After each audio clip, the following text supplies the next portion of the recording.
요한복음 21장은 우리들에게 참 매우 중요한 말씀입니다. 우리가 믿음의 여정에서 넘어졌을 때에 어떻게 일어날 수 있는가, 이 말씀이거든요. 우리는 믿음의 여정뿐만 아니라 사역을 하다가도 많이 실패하고 실패감 속에 많이 빠집니다. 요한복음 21장 어제 본문 오늘 본문을 생각하면서 예수님께서 제자들을 어떻게 일으켜 주셨는가, 굉장히 중요하다고 봅니다. 이 21장은 부록 같은 것입니다. 왜냐하면 20장에 이미 내가 이것을 기록한 이유는 이렇게 이제 20장 마지막에 나오거든요. 20장 마지막에 보면은 이것을 기록한 이유는 너희로 이 말씀을 믿고 예수를 믿고 영생을 얻게 하려 함이다. 끝났어요. 20장이 끝났습니다. 그런데 21장은 아마 이 요한복음을 쓴 사도 요한이 무엇인가 이 장면이 특별히 따로 생각나서 다시 기록한 것 같아요. 이거는 아마 20장까지 쓰고 난 다음에 어떤 시간이 지난 이후에 쓴 것이 아닌가 이런 생각이 듭니다. 왜냐하면은 여기에 보면 예수님의 제자 12명이 모두 다 실패를 했는데 예수님이 한 사람씩 한 사람씩 찾아와서 그 회복시킨 장면, 특별히 이제 사도 요한 얘기도 여기 잠깐 나오는데 그들이 한 명도 예외 없이 예수님 곁에 지켜 있지 못했거든요. 어제 본문에 보면 예수님이 부활하신 이후에 갈릴리로 오셨는데 이것이 세 번째 만나는 21장 전체가 세 번째 만나는 장면입니다. 처음에도 예수님이 부활하셔가지고 제자들에게 나타나셨고, 두 번째 도마가 나는 보지 않고는 만지지 않고는 믿을 수 없다 그랬을 때 예수님 두 번째 나타나셨고, 그러니까 예수님의 제자들이 예수님의 부활하신 예수님을 다 목도하고 경험한 이후입니다. 그런데도 지금 갈릴리로 온 제자들은 사실 예수님 만나려고 온 것이 아니에요. 왜냐하면 베드로가 우리 고기잡이 하러 가자라고 했는데 그것이 갈릴리에서 3년 전에 예수님 만나기 전에 고기잡이 하고 있었다가 예수님이 제자로 부르셨을 때 3년간 따라다녔는데 그들이 목요일 밤에 예수님을 완전히 부인하고 난 다음에 이 실패감을 어떻게 해결할지를 못하고 있었어요. 우리가 공개적으로 이렇게 주님을 부인했는데 주님의 부활을 목도를 했는데 그들이 다시 일어날 힘을 갖지 못했습니다. 그래서 오늘 이 21장이 사도 요한이나 아마 베드로나 그 12제자, 그러니까 우리 한 명은 결국 돈으로 매수당해가지고 그 회개도 하지 않고 죽음에 이르렀고 가룟 유다죠. 11명이 모두 회복이 된 것은 이 요한복음 21장입니다. 21장이 그래서 새록새록 생각이 났을 거라고 생각해요. 어떻게 회복시켰는가? 이제 어제 본문에 보면 예수님께서 믿음의 회복을 먼저 하신 것이 아니고 정서적으로 아주 다가오십니다. 사실은 어제 본문을 우리가 좀 생각이 될 필요가 있어요. 정서적 회복이 먼저 있었고, 그리고 이제 오늘 본문은 믿음의 회복입니다. 왜 그런가 하면은 제가 이제 그 심리학 공부를 했을 때 제일 중요한 것은 우리 신자들이 내가 탈진하고 시험에 들고 넘어졌을 때에 그것을 영적으로 돌파하려는 그 시도들을 많이 하는데요. 특별히 목양을 하다가 탈진된 사람이 그 사람이 내가 정서가 탈진이 되었다는 사실이 잘 그거를 깨닫기가 어렵습니다. 정서적 탈진은 그냥 그 기름이 딱 떨어진 것처럼 차가 안 가는 상황인데 제가 믿음이 떨어진 사람들, 내가 믿음이 떨어졌다라고 말하는 사람들 중에 거의 대부분이 그의 정서가 바닥이 난 경우를 많이 봐요. 예수님이 물론 예수님은 심리학도 창시자시고 창조주시기 때문에 이 부분을 예수님이 터치하셨다는 사실을 우리가 간과해서는 안 된다는 거예요. 오늘 본문 이전에 어제 본문이 굉장히 중요합니다. 잠깐 은혜 생각을 해보십시다. 예수님께서 이 제자들을 찾아오실 때에 내가 이 제자들 두 번 만났는데 이 제자들이 지금 갈릴리로 가는데 예수님은 막달라 마리아에게 내 형제들을 갈릴리로 오라고 해라 할 때 그 예수님이 제자들을 만났을 때 다시 사명을 회복시키려고 갈릴리로 오라고 한 건 맞습니다. 그런데 베드로와 어제 본문 7명이 갈릴리로 가서 어부가 되거든요. 우리 갈릴리로 가자라고 얘기할 때 거기서 주님이 오라고 했으니까 주님 만나자 이렇게 얘기한 사람이 아무도 없었습니다. 그냥 갔어요. 그런데 이 제자들은 낭패감, 무력감, 실패감 이것을 해결하지 못했습니다. 만약에 오늘 요한복음 21장이 없었다면은 주님이 이 제자들을 찾아오셔서 이것을 회복시키는 일을 하지 않았었다면 베드로가 무슨 힘으로 자기가 다시 일어날 수 있었을까? 마가의 다락방에 모일 수 있었을까? 그 되게 불투명합니다. 꼭 회복이 필요한데 예수님이 찾아오셔서 어제 오늘 본문 회복시키셨거든요. 매우 중요하다고 봅니다. 그러니까 우리로 말하면 대단한 슬럼프에 빠진 것 같습니다.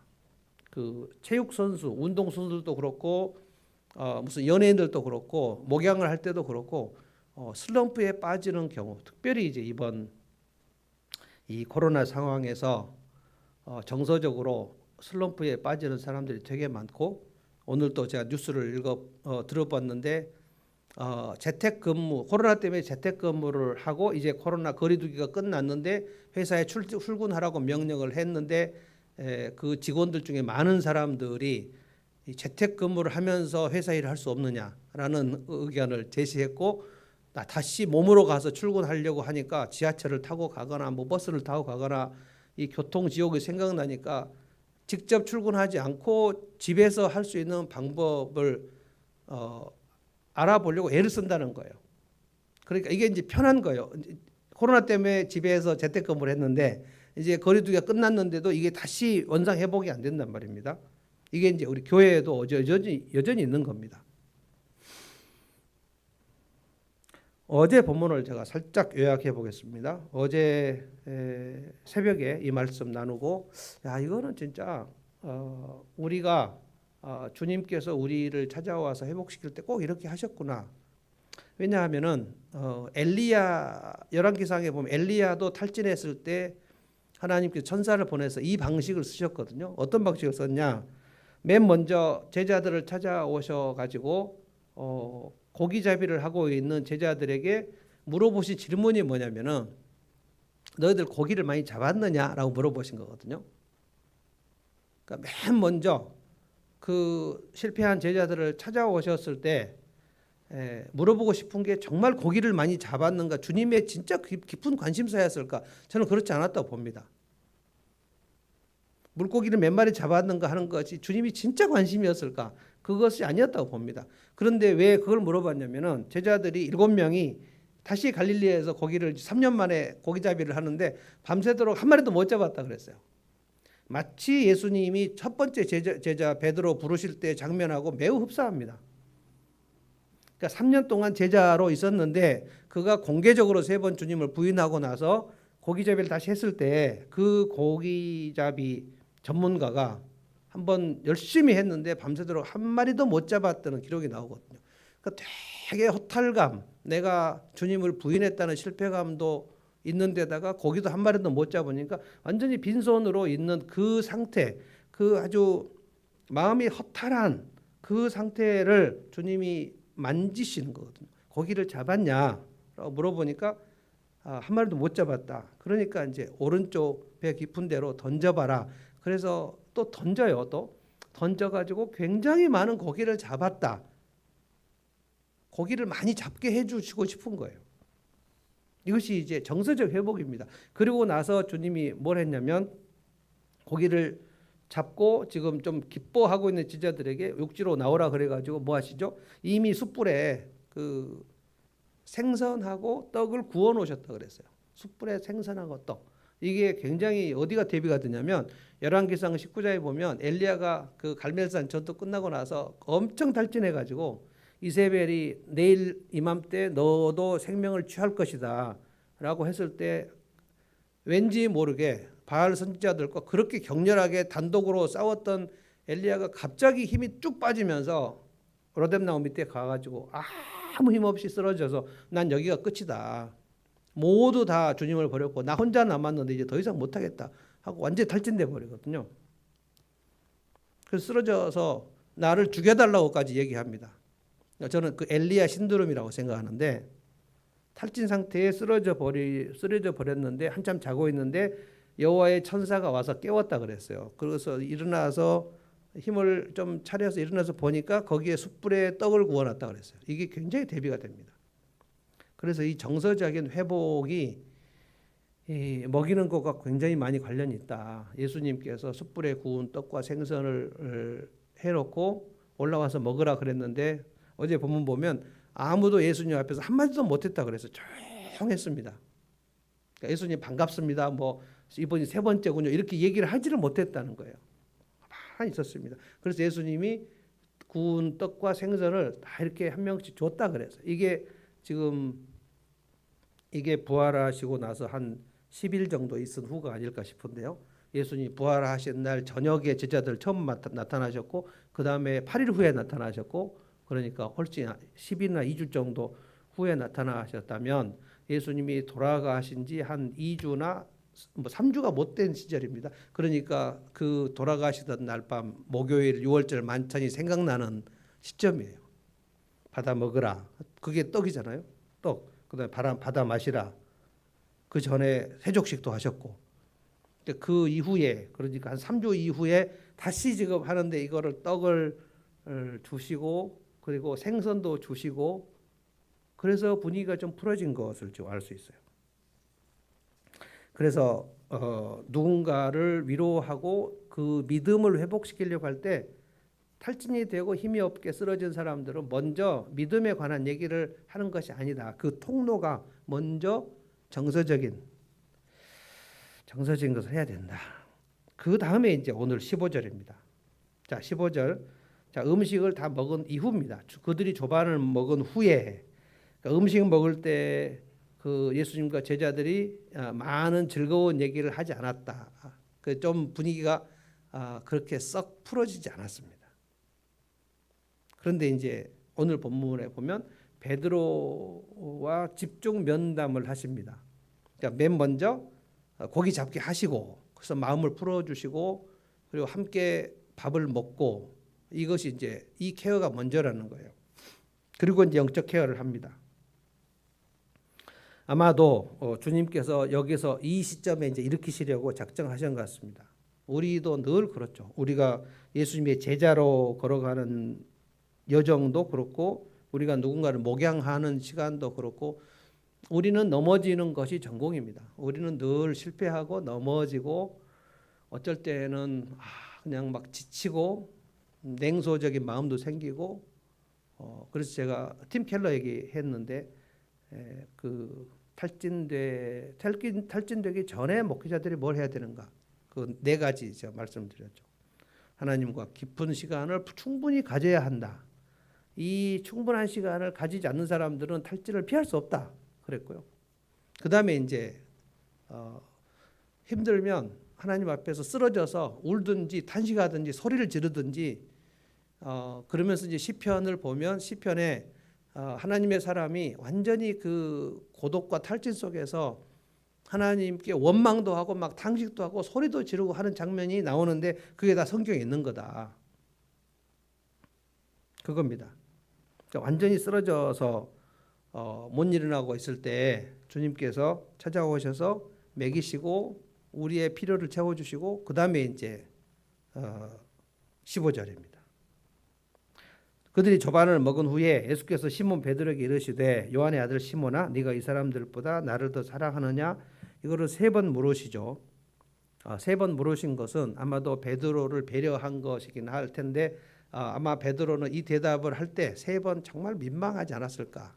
왜냐하면 예수님이 제자 베드로가 3번 부인할 때 예수님하고 눈이 마주친 거 베드로는 그걸 평생 그 마지막 3번 부인할 때 예수님하고 자기가 눈 마주친 거를 그 눈길을 절대로 잊을 수 없었을 거예요. 그 눈이 마주쳤을 때 베드로의 그 실패감, 나는 주님을 버렸구나. 이건 배도거든요. 배도. 공개적으로 나는 예수를 믿지 않는다. 나는 예수님을 믿은 적이 없다. 여러분 제가 공개적으로 모든 성도들과 모든 사람들 앞에서 나는 크리스찬이 아닙니다. 이렇게 얘기를 선언을 해버린 3번이나 그러면 그 다음 주일에 설교를 할 수 있습니까? 그 다음 주에 여러분 앞에서 기도를 할 수 있습니까? 이 예배당 안에 들어올 때에 저 배 목사가 공개적으로 예수님을 모른다고 부인하고 크리스찬이 아니라고 얘기하고 그러고 나서 무슨 낯짝으로 여기를 왔지? 이게 간단한 일이 아닙니다. 다시 회복을 하기가 대단히 어려운 장면이에요. 배신입니다. 배신. 가룟유다만 배신한 게 아니고 우리가 주님을 멀리할 때가 한두 번이 아니잖아요. 그리고 내가 이제는 못할 것 같다 이런 생각도 얼마나 자주 하는지 몰라요. 3번을 부인했기 때문에 예수님께서 베드로가 민망하지만 그 3번을 질문하고 대답하는 그 과정을 통해서 베드로가 이 실패감을 만회하도록 해주시는 배려예요. 베드로는 되게 어려운 시간입니다.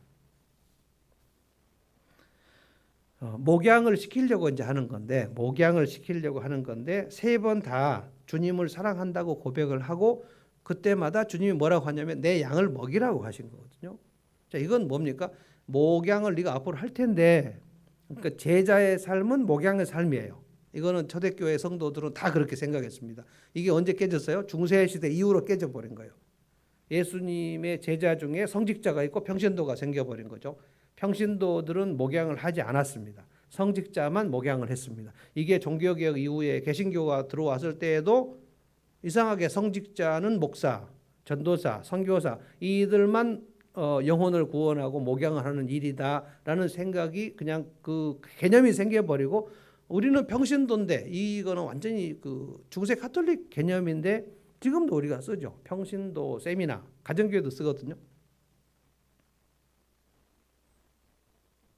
근데 이 말씀은 예수님의 제자 베드로에게 주님이 하시는 말씀, 이 질문은 사도들에게만 주신 말씀이 아니거든요. 가서 제자를 삼으라는 말씀을 사도들에게만 주신 말씀이 아니거든요. 성직자들이나 목사들이나 전도사들에게만 주신 말씀이 아니거든요. 그러니까 모두에게 주신 것인데 4세기 이후 중세시대에는 그냥 일반 성도들은 내가 무슨 목양을 하는 사람인가? 나는 목양을 받는 사람이지라고만 생각하게 됐죠. 그러니까 이 질문은 예수 믿는 모든 자들에게 해당되는 건데 네가 예수의 제자면 네가 목양을 하는 사람이다. 네가 누군가의 영혼을 키우는 사람이다. 지금 이건데 근거가 뭐냐는 거예요. 목양의 근거. 내 양을 먹이라. 내 양을 치라. 라고 이 말씀을 하시기 전에 주님이 주신 질문이 뭐냐면 네가 나를 사랑하냐 하는 거죠. 사랑하냐. 그러니까 사랑을 하냐고 물어보니까 주님을 사랑합니다. 그러니까 그러면 내 어린 양을 먹이라 하는 거예요. 그러니까 이 목양을 하는 목양 사역, 누군가의 영혼을 키우는 일을 우리가 VIP를 뭐 섬기고 이제는 우리가 본격적으로 거리두기가 해제됐으니까 이제 해야 되고 초청하고 막 이렇게 해야 되는데 이것도 아마 굉장히 그 기지개를 켜는 게 쉽지 않을 거라고 봅니다. 목장 모임을 하는 것도 뭐 이것이 하기 싫다 하기 좋다를 떠나서 이게 굉장히 힘이 듭니다. 뭐 기도도 안 하다가 하려고 그러면 힘들고 운동도 안 하다가 하려면 힘들고 방학했다가 학교 가려면 되게 힘들고 그 개학하는 날 아침 되게 힘들어요. 이걸 계속 하지 않으면. 그래서 힘든데 그래서 다시 우리가 생각해야 된다는 것이죠. 누군가를 인도를 해서 그 사람의 믿음을 키우는 일을 해야 되는데 주님이 지금 베드로에게 네가 이제 목양을 하려고 생각을 하면 이것부터 점검해라는 거야. 네가 나를 사랑하냐 이거죠.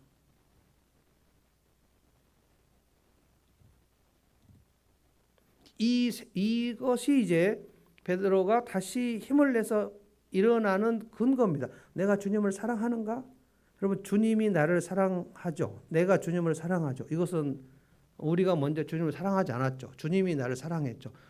주님이 내가 너희를 사랑한 것 같이 너희도 서로 사랑하라 그랬으니까 내가 누군가를 사랑하려면 주님이 나를 사랑하시는 것을 먼저 풍성하게 알아야 되겠죠. 그것이 이제 팀 켈러의 하나님과 충분한 시간을 가져야 된다. 그러니까 충분한 시간을 갖지 않았는데 내가 목양할 힘이 계속해서 어디에서 나올 수 있다고 말도 안 되는 겁니다. 말이 안 돼요. 그래서 주님이 나를 이렇게 사랑하셨구나. 이게 은혜에 들어가는 거죠. 내가 오늘 여기까지 오려면은 주님이 나를 절대로 포기하지 않아서 여기까지 왔구나. 부활하신 주님, 우리가 부활 신앙 1단계, 2단계, 3단계 얘기했는데 주님이 살아 계시는구나. 그 주님이 내게 힘을 주셔서 내가 여기 있구나. 그래서 주님이 나를 사랑하셨으니까 그래 나도 주님을 사랑해야 되겠어. 주님 사랑합니다. 이 시간을 충분히 가진 사람만 목양을 할 수 있다는 거예요. 이것이 포도나무 비유에 나타난 얘기입니다. 내 안에 거하라 라고 하시고 주님이 뭐라 그랬냐면 내 말 안에 거해라 하고 내 사랑 안에 거해라. 이게 다 똑같은 것입니다. 그래서 베드로에게 이것을 3번이나 물어보십니다. 이게 목양의 기본 자세라는 거, 자세. 이게 안 되면 주님을 사랑하는 일이 없이는 탈진한다 이것입니다. 끝까지 가기 힘들어요. 그래서 저는 우리 목사님들 중에도 아주 그 기독교 신문 같은데 아주 크게 그분이 어떻게 타락했는가 뭐 신문에 나는 분들 되게 많습니다. 유명하신 분들, 아주 괜찮으신 분들도 마지막에 아주 추하게 돼버린 분들이 되게 많거든요. 아주 큰 일을 했던 정말 선교계에 이름이 나게 했던 분들, 아프리카, 일본, 제가 뭐 실명을 말하지 않겠습니다. 그분들 성추행, 성폭력으로 그 명예롭지 못한 사임을 하고 사라지는 경우 되게 많습니다. 어떻게 그렇게 갑자기 추락을 해버렸는가?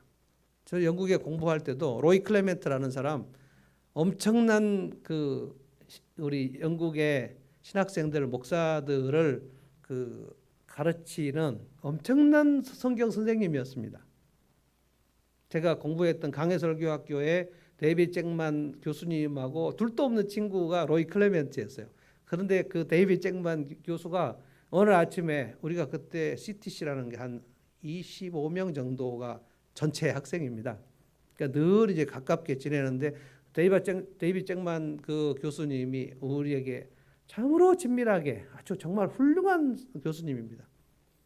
그분이 어느 날 아침에 오늘 아침에 여러분들에게 아주 슬픈 소식, 새드 뉴스를 알려드릴 수밖에 없다.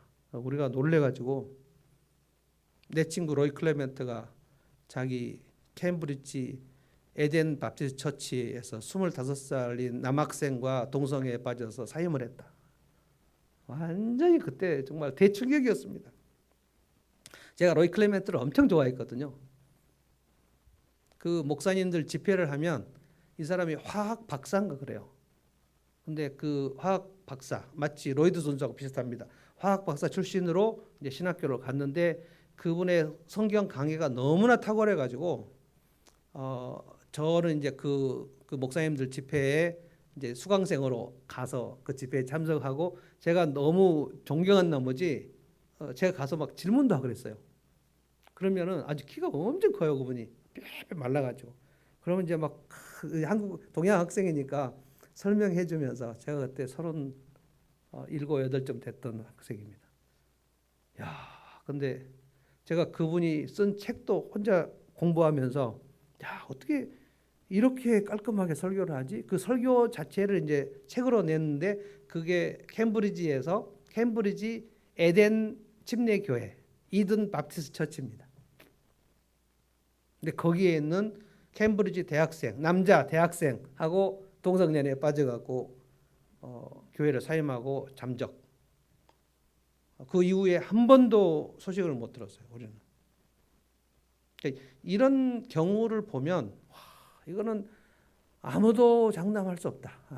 아무도 장담할 수 없습니다. 그러니까 뭐에 딱 걸린 겁니까?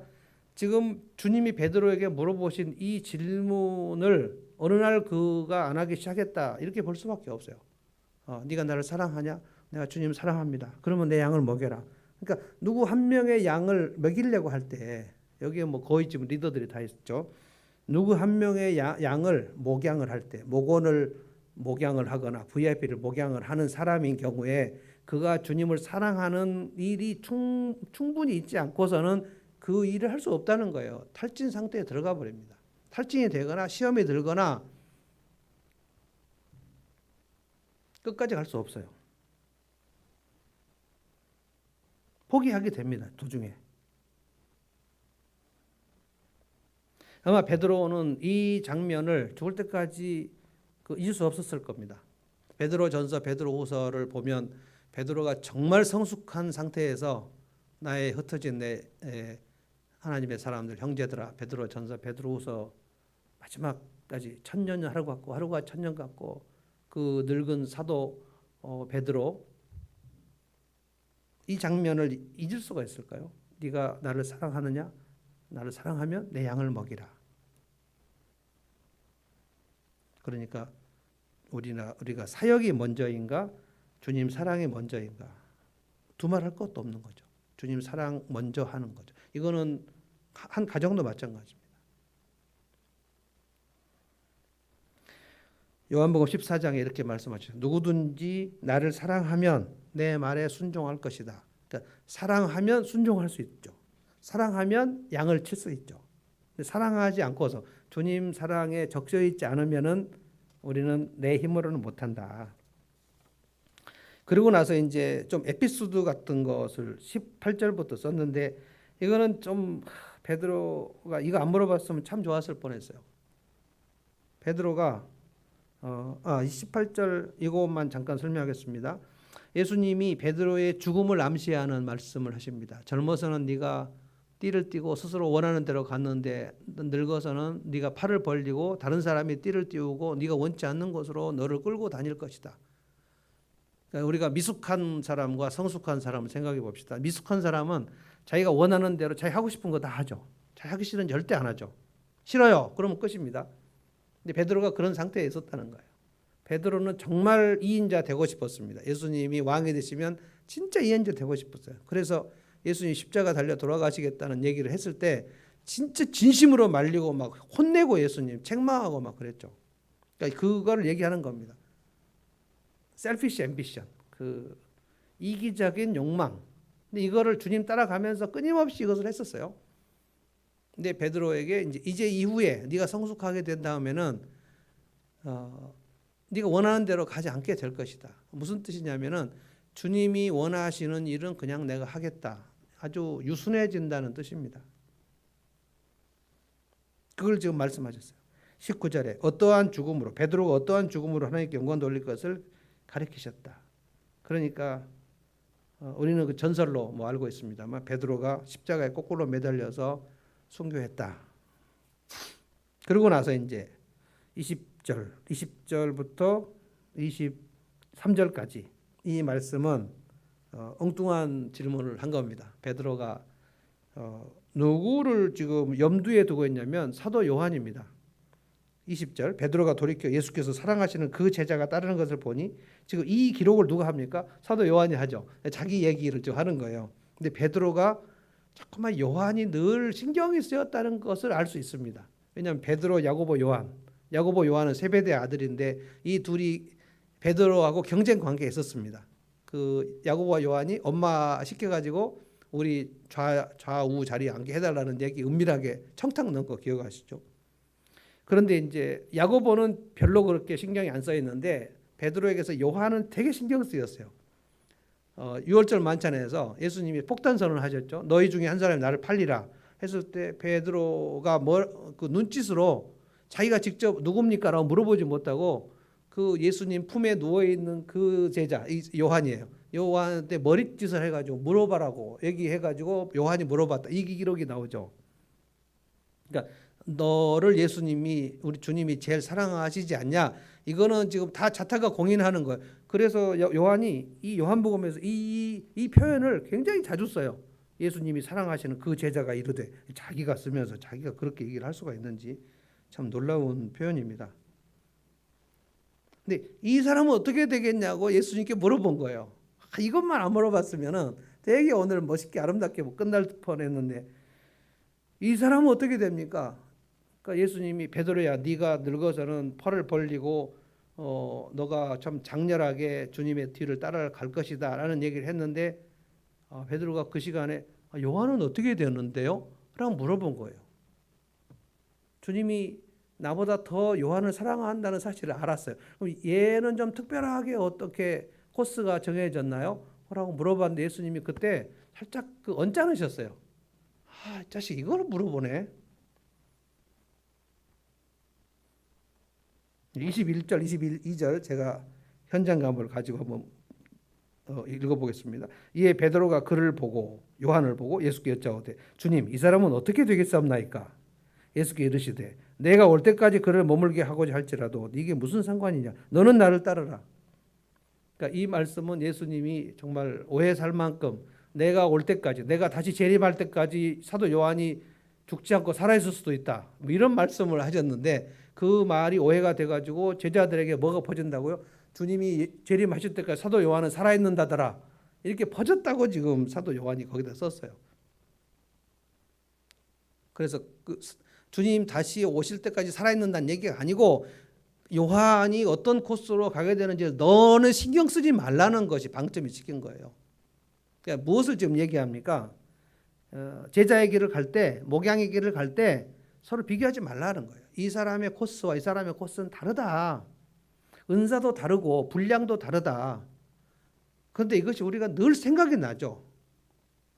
목양 사역을 할 때, 아, 저 목장은 저렇게 되는구나. 우리 목장은 어떻게 되는 거지? 아, 우리 목장은 잘 못 모이는데 저기는 잘 모이네. 어떤 가정교회는 그래프 늘 그려놓는단 말이에요. 뭐 샘물 목장 주일 출석 몇 명, 목장 출석 몇 명. 그래서 막 잘 모인 데는 쫙 그래프가 올라가요. 그래서 잘 못 모인 데는 막 2명, 3명. 그거를 52주 쭉 하게 그 그래프를 써놨어요. 저는 되게 그거는 비성경적이라고 생각합니다. 이거는 보험회사에서 하는 거예요. 보험회사에서. 그래서 그거를 해서 약간의 경쟁을 시키는 거예요. 그거 보면 경쟁을 시키려고 안 해도 보면 다 압박을 받거나 뭔가 너무 잘 모이는 목장은 어떤 생각이 들겠어요? 우리가 제일 잘하는구나. 막 순위가 매겨지는 거죠. 이거는 대한민국 그 서울대 몇 명 그거하고 비슷한 거거든요. 근데 주님이 하지 말라고 그러신 거예요, 이거를.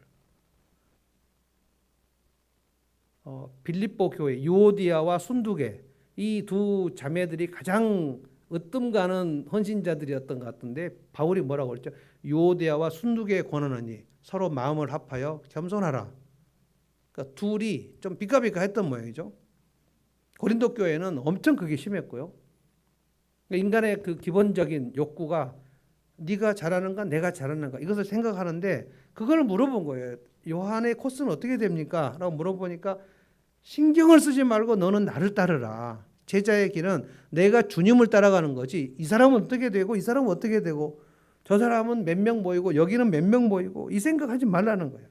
여러분 은사가 저 사람의 은사가 내 은사가 완전히 다른데 저 사람은 저런 은사를 받았네. 나는 왜 이런 은사를 받았지? 이게 고린도 교회 문제 아닙니까?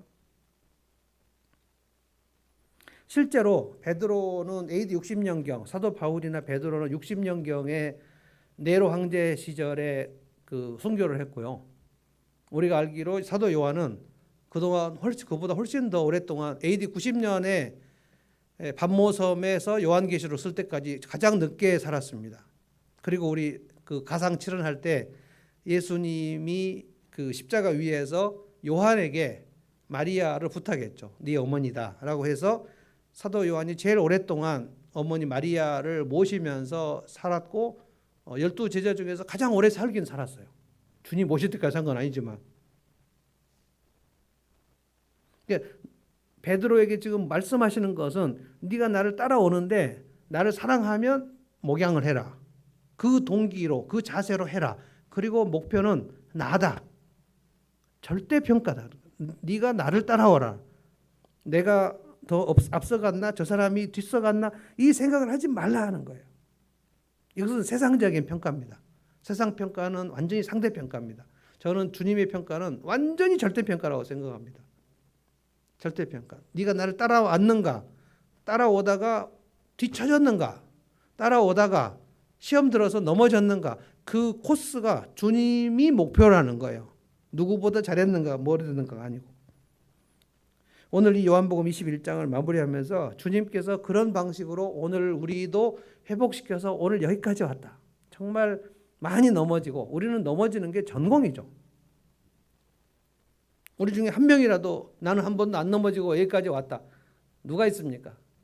우리는 주님을 멀리하기도 하고 주님을 귀찮아하기도 하고 주님을 등지기도 하고 별짓을 다 했는데 주님이 우리를 포기하지 않고 끝까지 우리의 그 최대 관심사에 대해서 관심을 가져주시고 그리고 먹여주시고 위로해 주시고 그래서 네가 나를 사랑하느냐 끝까지 물어보시고 그리고 다른 사람 비교하지 말고 너는 나를 따라오라. 그래서 오늘 여기까지 왔다 이거예요. 그러면 이제 우리가 누구를 양육을 할 때도 그 방식을 쓰자는 거예요. 그 사람의 믿음을 얼른 키우려고 애를 쓸 게 아니라 그 사람의 현재, 이 사람이 이제 물고기에 관심이 있는가, 이 사람이 애기 양육에 관심이 있는가, 이 사람이 지금 무엇을 배가 고파하고 있는가, 목말을 하고 있는가, 그것을 채우자는 거예요. 이것을 깨닫는 게 예수님이 그 사람을 회복시켰던, 제자들을 회복시켰던 코스였다는 거예요. 그래서 내가 목양하는 사람들, 그 한 사람 한 사람의 현재 필요, 현재 관심사, 거기에 같이 있어주자는 것이죠. 그리고 밥상을 차려주자는 거죠. 그래서 이번 주부터 이제 밥상을 차리는 일들을 이제 시작할 텐데, 그래서 영적으로 회복시키자는 거예요. 계속 우리가 목양하는 대상도 쓰러집니다. 우리 교회도 코로나 3년 동안 몇 명이 쓰러져 가지고 예배 참석도 못할 정도로 좀 쓰러져 버렸죠. 그러면 어떻게 할 것인가? 또 부활하신 주님이 찾아가신 것처럼 가야 되겠죠. 그래서 오늘 베드로가 오늘 회복을 받고 일어나서 초대교회 지도자가 됐죠. 사도 요한도 초대교회 지도자가 됐죠. 11 제자가 모두 다 일어났습니다. 자, 찬송하겠습니다. 예수의 이름으로 나는 일어서리라. 주가 주신 능력으로 나는 일어서리라. 원수가 날 향해 와도 쓰러지지 않으리. 우리가 실패하면 원수들이 와서 얼마나 우리 참수하는지 몰라요. 그냥 밟아 뭉개버리려고 그래요. 거기에 굴하지 않고 일어나자는 거예요. 주님이 주신 능력으로 일어나자. 이 찬송 한번 하겠습니다.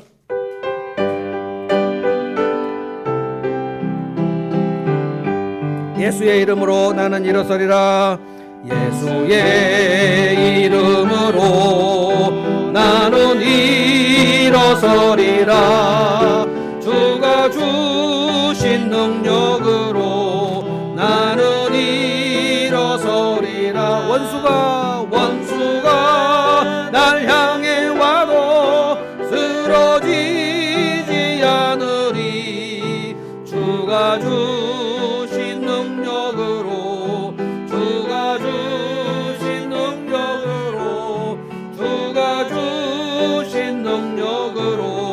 일어서리. 예수의 이름으로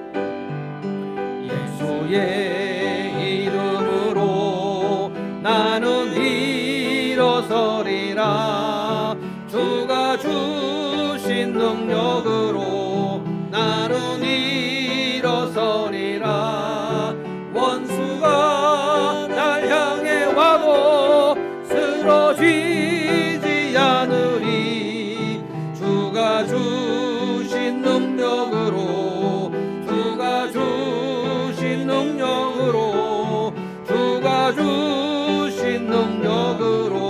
일어서리. 기도하겠습니다.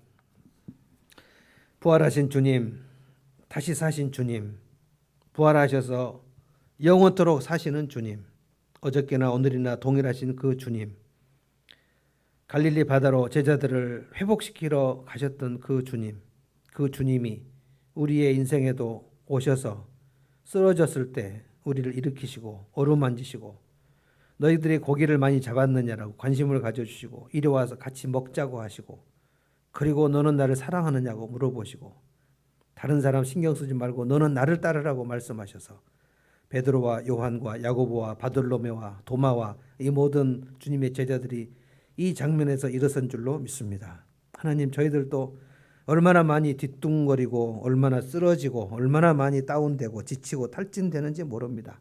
주님을 멀리할 때도 많고 주님을 등질 때도 많고 주님을 좀 귀찮아할 때도 많고 주님이 싫어질 때도 있고 그래서 주님, 저희들은 많이 쓰러지고 넘어졌습니다.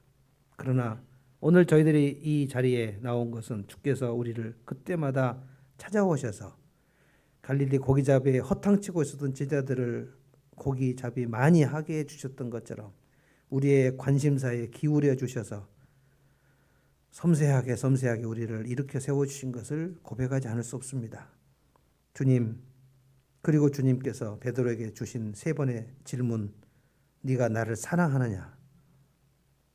베드로가 정말 자신 없었지만 세 번 다 더듬거리면서 내가 주님을 사랑하는 것 주님이 아신다고 그렇게 말했을 때 주님께서 그러면 내 양을 먹이라 하신 말씀 저희가 기억합니다. 주님, 저희 모두 목양을 하는 자들입니다.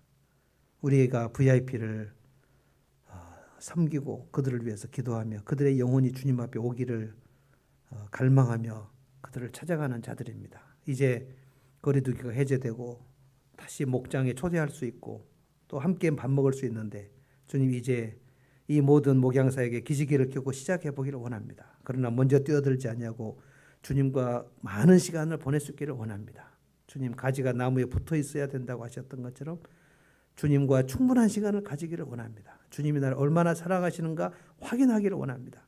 그래서 내가 주님을 사랑한다고 고백하기를 원합니다. 그 주님과 1대1의 교제 속에서 목양에 힘이 생기는 줄로 믿습니다. 주님, 그래서 나를 통해서 쓰러졌던 자들이 일어나게 해 주시고 나를 통해서 예수님 멀어졌던 자들을 예수님 가까이 오게 해주시고 죽은 영혼이 살아나는 역사가 있도록 저희들을 사용해 주시기를 원합니다. 주님, 다른 사람 어찌하든지 너는 나를 따르라 했으니 저희들은 누가 얼마나 잘했는지 누가 얼마나 못했는지 상대평가에 기울이지 않게 하여 주시고 오직 주님이 나를 보시고 고개를 끄덕이시는가.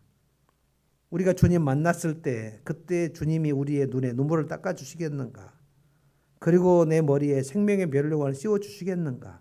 이것만 생각하며 가기를 원합니다. 그날에 우리 모두가 실격하지 않기를 원합니다. 상 받을 만한 그런 모습으로 주님께 설 수 있도록 주여 오늘 이 밤에 저희들에게 크신 은혜를 베풀어 주시옵소서. 하나님, 지금도 마음이 아픈 사람들이 있습니다. 재정적으로 길이 막힌 사람들도 있습니다. 주님, 아직도 몸이 온전하지 않아 통증이 있는 자들도 있습니다. 주님, 길을 아직도 찾지 못한 자들도 있습니다. 믿음이 많이 식어져 버려서 예배드릴 힘도 없는 자들도 있습니다. 주님, 주님이 찾아가시고 우리도 찾아가고 주님 천사들을 보내주셔서 오늘 이 밤에 다시 힘을 얻어 일어날 수 있도록 도와주시고 주일날 다시 예배드릴 수 있는 힘을 주시고 달려올 수 있게 해주시고 기도할 수 있도록 인도하여 주시옵소서. 예수님의 이름으로 기도하옵나이다. 아멘.